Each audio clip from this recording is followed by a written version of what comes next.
Hebrews 13, the writer says, "Let brotherly love continue. Do not neglect to show hospitality to strangers, for thereby some have entertained angels unawares. Remember those who are in prison." What does that look like? What does that mean? Remember them as though you were in prison with them. Remember those who are mistreated, since you also are in the body. Let marriage be held in honor among all, and let the marriage bed be undefiled. For God will judge the sexually immoral and adulterous. Keep your life free from love of money, and be content with what you have. For he has said, "I will never leave you nor forsake you." So we can confidently say, "The Lord is my helper. I will not fear. What can man do to me?" Well, I wonder if you'd agree with me. Money is one of the things that interests us the most. Excuse me. Money is one of the things that interests us the most and which we actually speak about the least. Or at least, we speak about it the least in polite company, don't we, in public? But we're always thinking about it in private, aren't we, or talking about it in private. So it's the middle of the month at the minute, isn't it? 14th of August. Payday is a few weeks away for most of us. And we're gathering together this evening, aren't we, fully conscious, each of us, of what is going on in our own individual private financial worlds. We all know whether we feel we have enough money or not enough money. Some of us are wondering how we're going to pay that next bill. And yet, of course, something that individually we all think so much about, we rarely speak about it together. And if we do speak about it together, there are certain social norms that we just tend to abide by, aren't there? I'm guessing that at Trinity, nobody has ever asked you over coffee, "So how much are you on?" At least I hope they've never done that to you. "How much extra did you get with that new promotion at work?" No, we're reserved, aren't we? Polite. But friends, when we bring that deep personal interest that we all have in money and our shared social reserve about speaking about money, when we bring both of those attitudes, our interest in it and our reserve about it, when we bring both those attitudes to the Bible, we find that God shares only one of those attitudes with us. God is deeply interested in our money and what we do with it, and he is not remotely interested in keeping quiet about it. All over the pages of the Bible, God reveals that money is the very stuff of life. Money does things. Money does things. See, if you were to open the book of Proverbs and try and read all the way through Proverbs from start to end and ask yourself, what does money actually do? Okay, here's a summary of the book of Proverbs of things that money does. Poverty can pounce like a bandit. Wealth can protect people. Wages can bring life. Income can bring punishment. Wages can deceive. Money can dwindle and money can grow. See, in the book of Proverbs, riches, coins, they're not inanimate objects like stuffed under a mattress just lying there. In the book of Proverbs, money can sprout wings and fly like an eagle. Money does things. Money can set you free, or money can make you a slave. Money can be what God uses to bring someone to Christ. Money can be what keeps someone out of Christ's kingdom forever. And in a way, in these 4 sermons on money that we're looking at, I just simply want to let the Bible take the layers off money and let money show us our own hearts. Because money does that, doesn't it? It shows us our loves, our passions, our treasures like nothing else. Second sermon this evening is contentment. Contentment, that ability, that spiritual discipline to say, I have enough.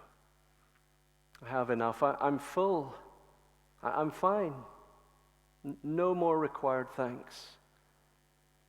We're strange creatures, aren't we, with money? We human beings are very odd. Somebody has said we buy things we don't need with money we don't have to please people we don't like. Especially at Christmas time, it's what we do, isn't it? And yet, contentment is something that this very passage, we're going to look at it together this evening, this very passage says, stop doing that. Stop buying things you don't need with money you don't have to please people you don't like. So how do you get there? How do you get contentment? Jeremiah Burroughs, a Puritan, has a lovely little book called The Rare Jewel of Christian Contentment. It's a lovely title because Christian contentment is a rare jewel, isn't it? And Jeremiah Burroughs says there are two ways to have enough. You can reach contentment in two ways. You can bring your possessions up to the level of your desire. So you desire all these things, and if you want to be content, you can get all the things that you desire.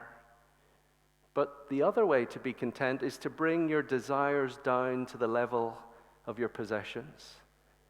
This, Lord, this is what you've given me. And so this, Lord, is what I desire.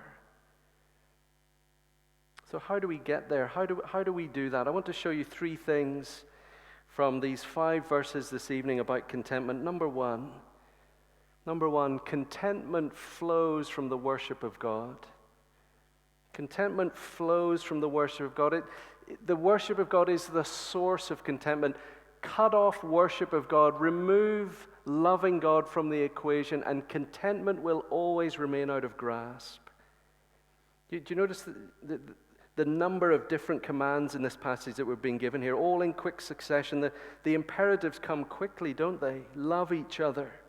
Be hospitable. Remember the suffering of those imprisoned. Honor marriage. Flee sexual immorality and adultery. Keep your lives free from the love of money. Be content. Verse 7, remember your leaders. And so it goes on and on. All these commands. Many of you will know that this letter to the Hebrews, we're actually going to begin studying it in a couple of weeks in our evening worship. This letter to the Hebrews is a tightly argued letter with very deliberate theological points being made all the way through it. The work of the Lord Jesus as the eternal Son, the writer says, Jesus is like a new Moses. He's like a new Joshua. He's like a new high priest. And now here at the end, chapter 13, there's all these quick-fire, rapid succession commands. Is that the writer saying, look, 12 chapters, I've given you all this lofty theology, and by the way, there's all this pile of other stuff that you're meant to be doing. Don't forget all these other things, the usual things that you get, love and good works and all of that. Are these what one commentator has called the leftovers? After you've done all the heavy-duty theology, here's what's left. Well, no. The answer is no. And here's why. Look at chapter 12, verse 28. Chapter 12, verse 28, right before our passage this evening. Therefore, let us be grateful for receiving a kingdom that cannot be shaken. And thus let us offer to God acceptable worship with reverence and awe. For our God is a consuming fire. Worship God acceptably. Worship God with reverence and awe. In other words, get worship right. Because there are certain things God hates and cannot tolerate, and which the burning purity of His holy love will consume. So how do you do that? The end of chapter 12. How do you worship God acceptably with reverence and awe? Answer, chapter 13. Chapter 13. Friends, chapter 13 is your liturgy for life. Chapter 13 is your order of service. You've got this in front of you, haven't you? This little piece of paper. This comes and goes every week. It is a passing liturgy. But chapter 13 is a liturgy you take. We go out into the world with this branded onto our hearts and into our minds, don't we? This is not a random collection of loose ends tagged on to the end of the letter because the writer has to end somehow.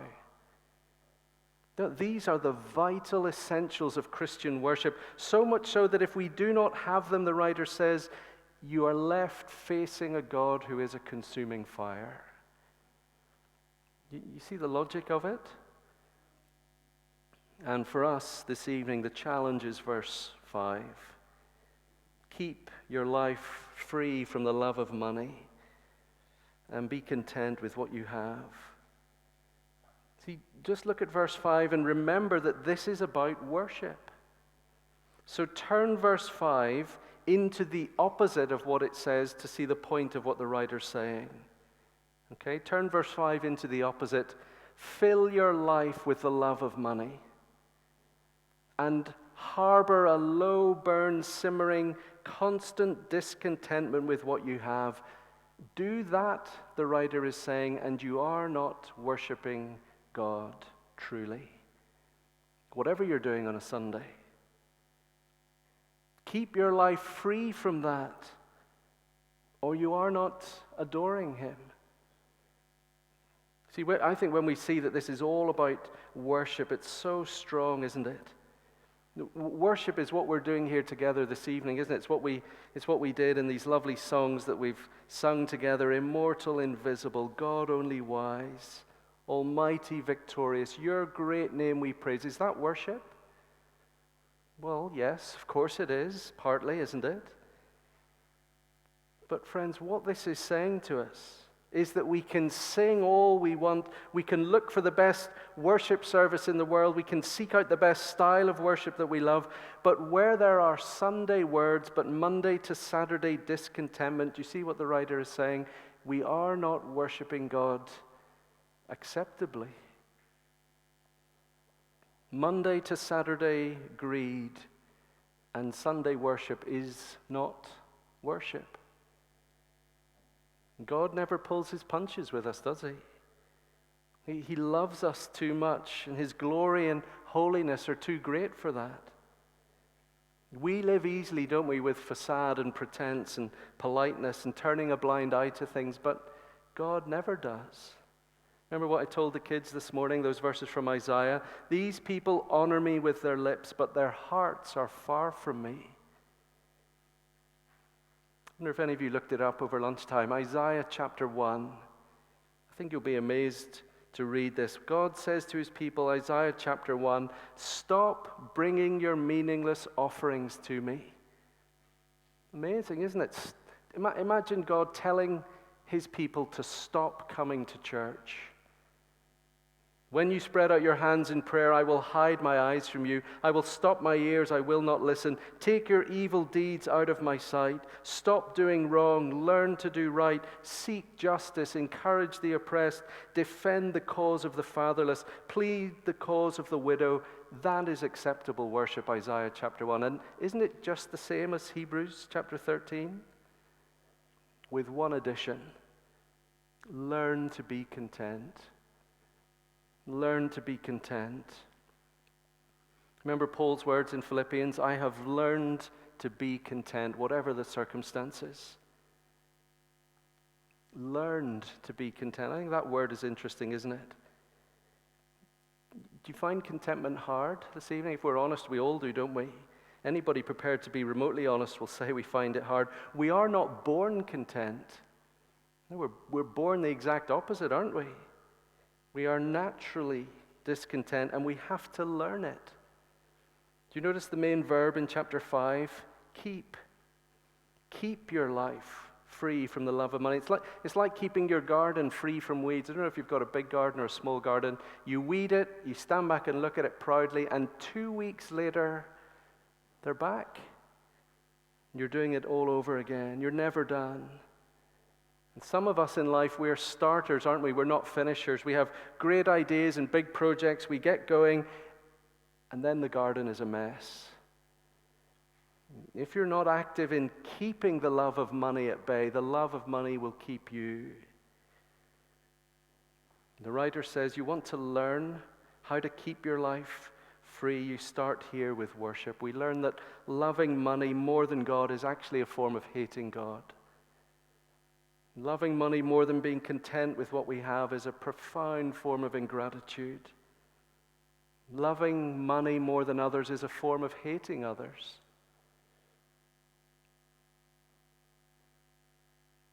You want more in life? The writer says, look what God has already given.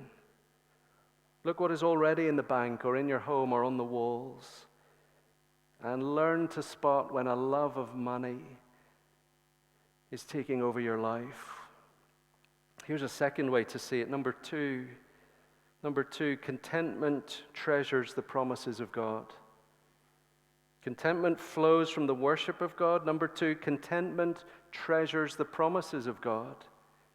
See, the passage, verse 5, gives us a reason, doesn't it, for keeping the love of money at bay. Be content with what you have, for he has said, I will never leave you nor forsake you. What we most want in life is relationship, isn't it?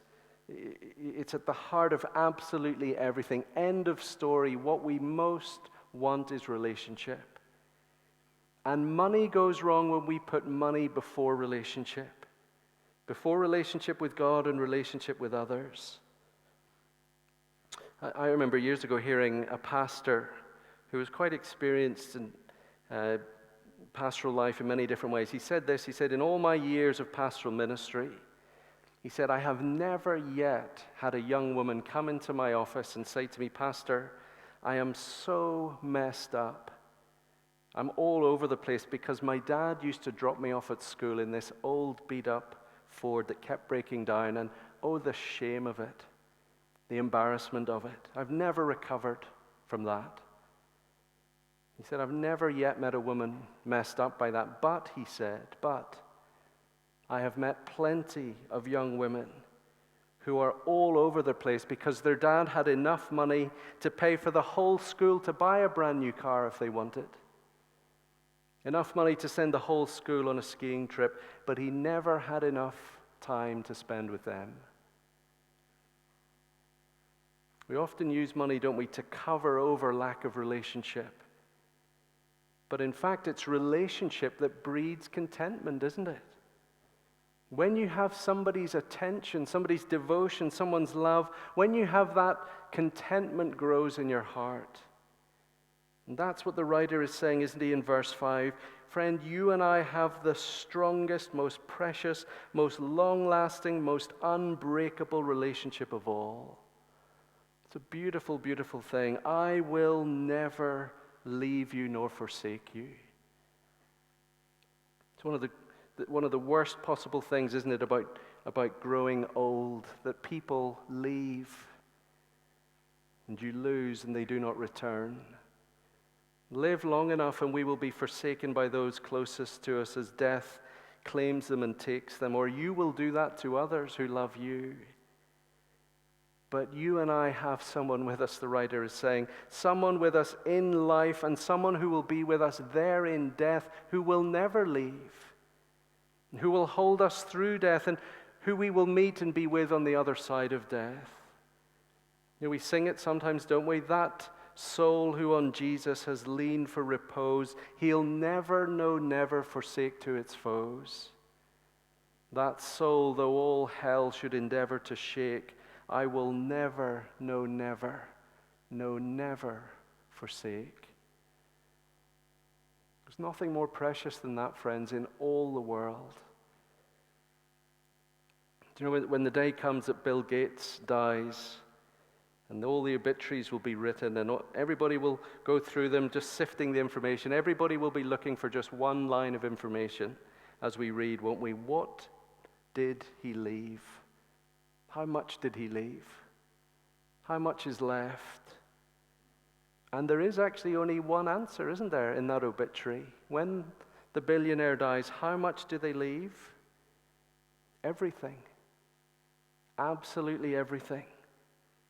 One day their money will leave them. Bill Gates' money will be left behind. His money will forsake him. And like you and I, and the richest person in the world and the poorest person in the world, we will all face the God of Hebrews chapter 12, verse 29.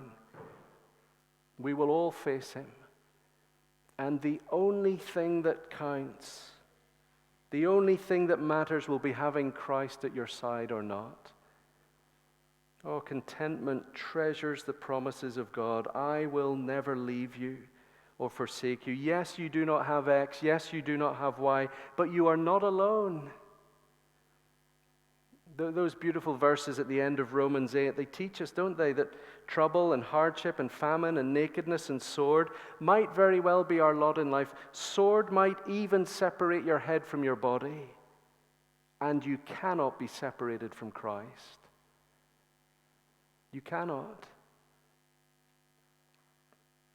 Do you know, Augustine, the great church father, he said, "He who has him to whom all things belong has all things."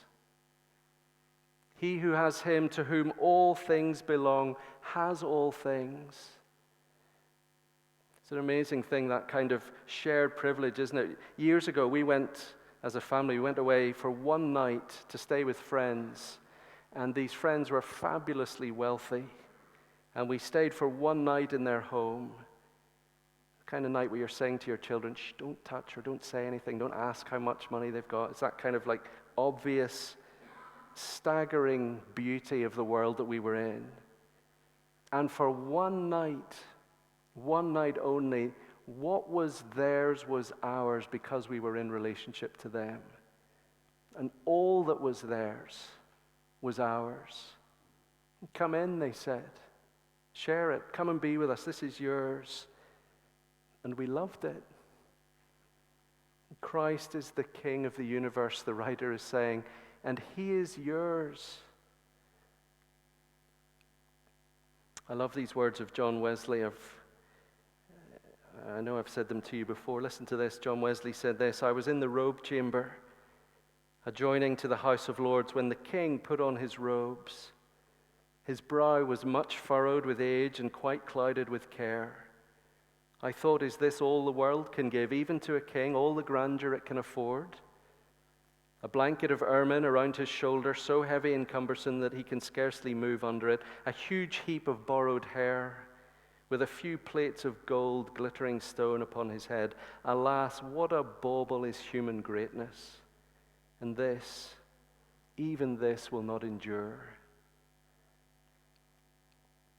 Dietrich Bonhoeffer said, "Christianity preaches the infinite worth of that which is seemingly worthless, and the infinite worthlessness of that which is seemingly so valued."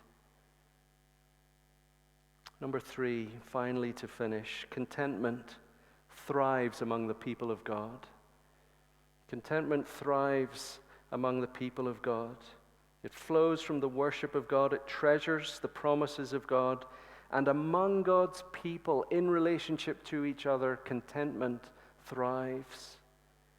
I wonder if you noticed these 5 verses that we read together, 6 verses, they are all about relationships, aren't they? And money itself is described in relational terms. You notice we're not told to keep our life free from money. That's impossible, isn't it? You can't keep your life free from money. There's bills to pay, mouths to feed. There's good things to enjoy and benefit from. No, keep your lives free from the love of money. Keep your life free from a certain kind of relationship to money. And here's how you do it, the writer is saying. Replace that kind of love towards money. Replace it with another kind of love. Love something else more than money. And here's what he's saying to love. Love one another. Love your brother. Love your sister. Love the people of God more than money. Just put your eyes going through those 5 verses. Look at the crisscrossing, multi-layered network of relationships. And if you put your life into loving others like this, well, the writer is saying maybe there's not actually going to be too much money left to spend on yourself. You will find you learn contentment this way. Look at the command in verse 1. It's not just let love continue. Let brotherly love. Love each other as brothers. We are a family. I have 2 brothers, and I love my human brothers deeply, and they know it. They can tell that, or most of the time they can tell that at least. You have family and siblings, and we know what it is like for people who are that blood relation to us, you will do anything for them. The writer is saying you've entered a room like that of new blood relationships. Water of baptism is thicker than blood. It's an amazing thing, isn't it, for brotherly love out there in the natural family to be applied to us in Christ's family. You should know that and feel that from me, and I should know that and feel that from you. Let brotherly love continue. Look at verse 2. We all wonder what verse 2 means, don't we? And here's the thing, I really don't know. I really don't know what verse 2 means. Some have entertained angels unawares. I think the writer's saying, look, if you're interested in the supernatural, the realm of angels, some people really are interested in angels, and angels are a big thing in the letter to the Hebrews. If you're interested in angels, stop gazing up at the sky and get out of church and get home and open your cupboards and get some of the neighbors around who you've never met and some of the people from your church family you've never spoken to. What's the worst that could happen if you do that? And who knows, maybe you'll be entertaining angels unawares. What about verse 3? So beautiful, isn't it? Remember those who are in prison. Remember them as though you were in prison with them. Remember those who are mistreated, since you also are in the body. It's a way of saying, if you hear about somebody's bodily suffering, imagine if that was you. You too have a body that bleeds and hurts and weeps. Oh yes, we say, we get the Barnabas Prayer Fund news. We pray for folks like that now and again. The writer says, no, what are you actually doing about it? It's why in our church family life we have regular opportunities for giving to organizations like the Barnabas Fund. It's why we have a benevolent fund. Because we have bodies. Christ's people have bodies. So striking, isn't it, that verse 5, our verse, keep your life free from the love of money, follows right on the heels of verse 4. Let marriage be held in honor among all. Let the marriage bed be undefiled, for God will judge the sexually immoral and adulterous. What's the connection between sex and money? It's because the writer knows that God's people often say, we are for marriage, we are against adultery, verse 4. But we quite happily tolerate greed, verse 5. No, says the writer, both of those things are about love of others, aren't they? Bed hopping is lust, not love. It doesn't put the needs and hopes and feelings and dreams of others first. And greed is discontentment, not love, isn't it? It does not put the needs of others first. Look at verse 16 of chapter 13. Do not neglect to do good and to share what you have. For such sacrifices are pleasing to God. It is all worship, isn't it? Quite simply, love other people more and you will love your money less. It's as simple as that.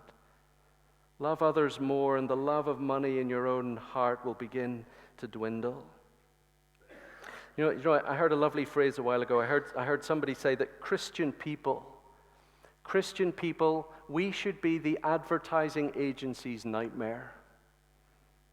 It's lovely, isn't it? Well, what's the point of advertising? Yes, it's to get you to buy. The point of it is to get you to part with your cash in the end. But how does advertising work? It gets you from A to B by sowing discontentment in your life. Look at that product. My life is not great without that. Look how clean and cool and tidy and neat and perfect and polished.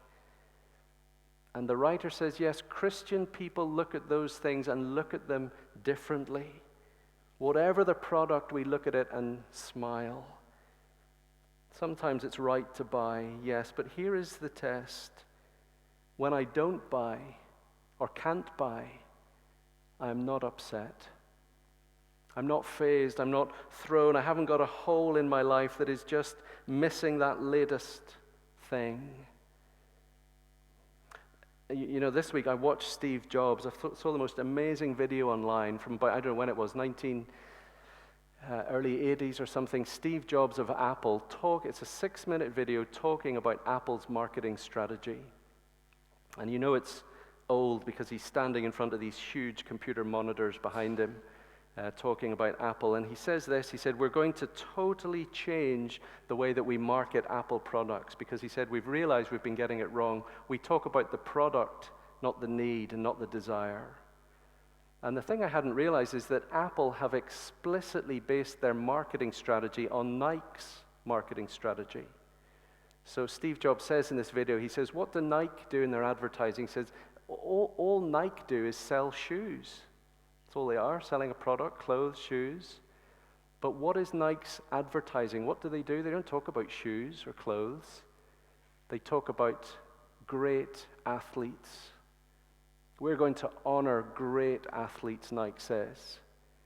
And along comes the consumer and says, I love that. I too want to be like them. I want to honor them. And Steve Jobs says, we're going to take that and we're going to change. In Apple, we're going to say we're going to honor people who think differently. We're going to honor great thinkers. And he shows this short video clip of people like Einstein and people who said you can get to the moon when people laughed at them and said you'll never be able to do it. And the tagline is, think different. It's an amazing thing, isn't it? Marketing puts in front of us great people and says, if you get this, you will be like them. Do you want to be like them? Look at these people. What does the writer to the Hebrews do in verse 6? Be content. Why? Who should you look at? Not people. We can confidently say, the Lord is my helper. I will not fear. What can man do to me? You know the people you look at in Nike and Apple, the great heroes, you will never meet them, never touch them, never come close to them. They do not know your name. But the Lord of heaven and earth stoops down to you, to me, holds out his hand and picks us up and puts his arms around us, his everlasting arms, and shields and keeps and holds. The Lord is my helper. Oh, friends, may God himself make us like this, content with what we have, worshiping him, treasuring his promises, loving his people. Do those things and contentment will grow in our hearts. The Lord is my helper, I will not fear. Charles Spurgeon tells the story of a poor cottager. He says this, the poor cottager broke a piece of bread, she filled a glass with cold water, and as she did so, she asked, what, all this? And Jesus Christ too? All of this, God and Christ? Oh, there are no limits to your love for me. So may it be. Amen.